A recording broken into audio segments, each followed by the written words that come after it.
په سلسله کې اولنې سوال ز ذکر کوما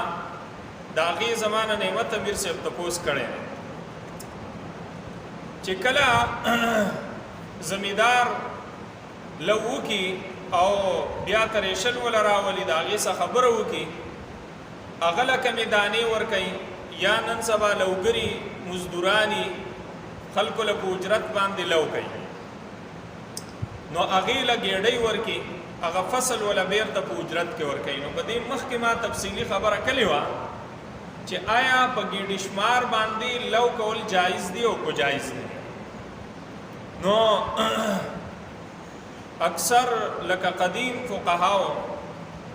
داغي قدیم فقهي جزئیات ته چې وګوري یا نن سبا اکثر مفتیان چې کوم دي هغه دې ته ناجایز وي چر په ګډ شمار باندې لو کول دا جایز نه دي داغي بنیادی وجہ امخ کې ما ذکر کړی و چې داغي وجہ دا چې شریعت کې مزدور لا هغه چیز په مزدوري کې ورکول اغله په اجرت کې ورکول چې داغي په حاصلولو کې داغه مزدور عمل دخل وي داغه مزدور په کوشش سره وجود تراشي تیار شي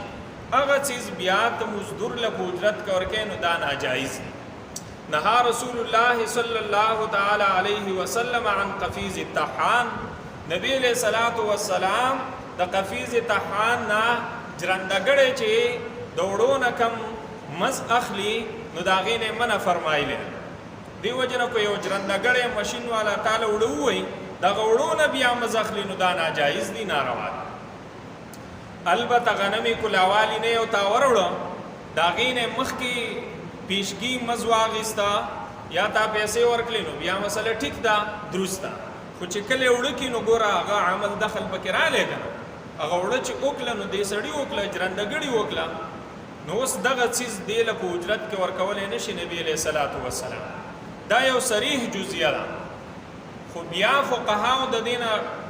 دا مسله عام کړي دا په دې باندې به نور جزئیات قیاس کړي دي په بدایع الصنائع کې ملک العلماء علامه کاسانی رحمه الله تعالی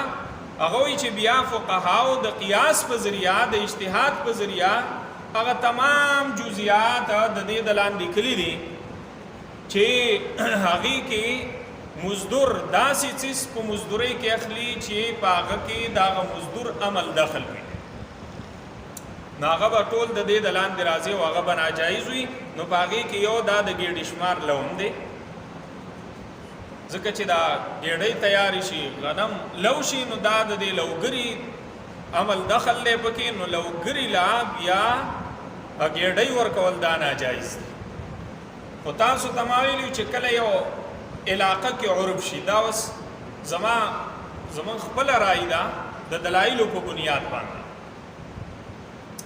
او دارنګ بعضی فتاوجاتو اغي دی دا مسله ذکر کړل نو داغي پرانا کې نن سبا هغه حکم داده چرا چونکه عام عرف دی په هر ځای کې تقریبا دا طریقې کار جاری دی چې البته په ګډ شمار باندې خلک لهونه کوي نو دا قیاسي جزئیات کله چې عرف د خلکو یو عادت او طریقې کار هغه د یو قیاسي جزئی خلاف راشي نو په هغه صورت کې بیا د خلکو هغه عرف لا داغي کامن پریکټس لا داغي عادت له اعتبار وي نو لہذا نن سبا د خلکو عام عادت دغه چې په ګډ شمار باندې لو کوي نو د دیو جنا دا جایز دا جایز دا رنګ دقه سي مسله د تریشل لا غنم ورکول په مزدوري کې داغیم بالکل هو یو شان مسله نو داغیم چونکه عام عرف دی لہذا تریشل والا له دغه غنمونه کم چې هغه غنم ورکی په مزدوري کې نو ام د عرف او عادت توجنا دانن سبا چې جایز دي خدل تک یو بل خبر ذهن کې خدل پکار چې دی لوګری سره خبره صفا کول پکار دي اکم ګړی اکم مقدار چې ورکې نو چې هغه د مخ کې نه معلوم وي مجهول معاملات په شریعت کې هغه قابل اعتبار نه دي چې دا سه جهالت په یو معاملې کې چې داغه نه سبال لانجه جوړيږي لکه اکثر مالک او لوګری بیا بلانجای هغه څوک وایي یاره زه تې داسې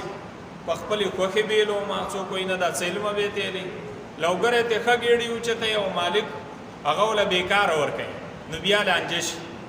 نو که داسې د لانجې صورت یې پکې پرېښوس نو بیا ډو د سره جایز دی ځکه اجرت په شریعت کې هغه به متعیني د مزدور مزدوري به متعینه خو هغې کې جهالت راغلی نو شرعا بیا جایز نه ده هغه معامله نو د دې وجې نه هغه به یو داسې مقدار مقرر کی یو داسې طریقه به مقرر کی چې د هغه ګېډۍ معلومه وي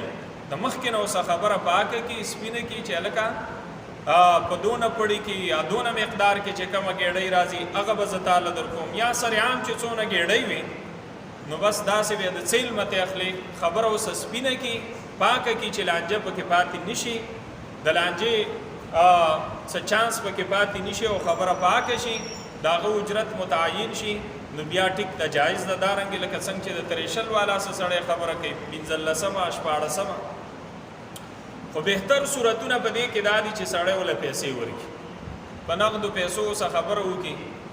او په هغې باندې پیلو وکړي دارنګې تریشل والا له پیسې ورکړي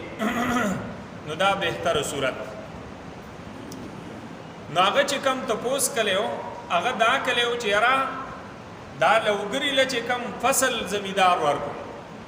یا تریشل له کم غنم ورکړه نو د دې عشر د دې زکات په چا دی دا به لوګری ادا کوي تریشل والا به ادا کوي که نه دا مالک چې کم دی زمیدار چې کم دی نو دا به ادا کوي